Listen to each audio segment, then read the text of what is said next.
Daddy first of all ఈ super సక్సెస్ని మీరు ఎలా ఎంజాయ్ చేస్తున్నారు? అంటే 10 సంవత్సరాలు పాలిటిక్స్‌లో ఉండటంతోటి ఒక ప్రతిరోజు ఒక తెలియని స్ట్రెస్, ఒక తెలియని టర్బులెన్స్ అంటూ ఉంటుండేది. ఏ రోజు ఏం జరుగుతుంది? ఏ రోజు ఎలా మనం రియాక్ట్ అవ్వాలనే దాని మీద ఉంటుంది.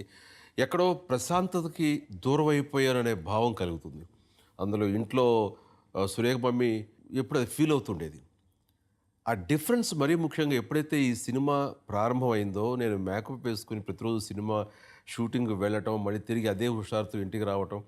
తను చూస్తుండగా ఎంత ప్రశాంతంగా, ఎంత హుషారుగా ఉన్నారు. ఇంత సరదాగా ఉండటం నేను 10 ఏళ్లలో ఎప్పుడూ చూడలేదు. ఎప్పుడు ఏదో ఒక ఆక్యుపై కొంచెం సీరియస్‌గా మీరు ఉండటం జరిగింది అంటూ తను చెప్పినప్పుడు నిజమే కదా! అని అనిపించింది. ఆ డిఫరెన్స్ ఎందుకొచ్చింది?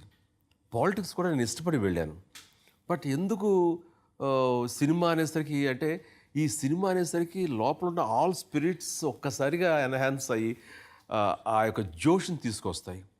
అండ్ షూటింగ్ సమయంలో కూడా నేను సెట్స్‌లో ఉన్నప్పుడు ప్రతి బిట్టు నేను ఎంజాయ్ చేసి వచ్చాను. కెమెరాస్, లైట్స్, సౌండ్, డైరెక్టర్స్ చెప్పే యాక్షన్ ఇవన్నీ కూడా నాలో ఎప్పుడు ఎనలేని ఉత్సాహం వస్తుంది.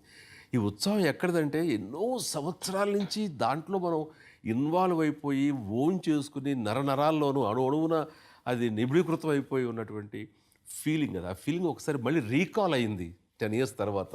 అందుకని ఆ జోష్, ఆ హుషారు, ఆ ఉత్సాహం.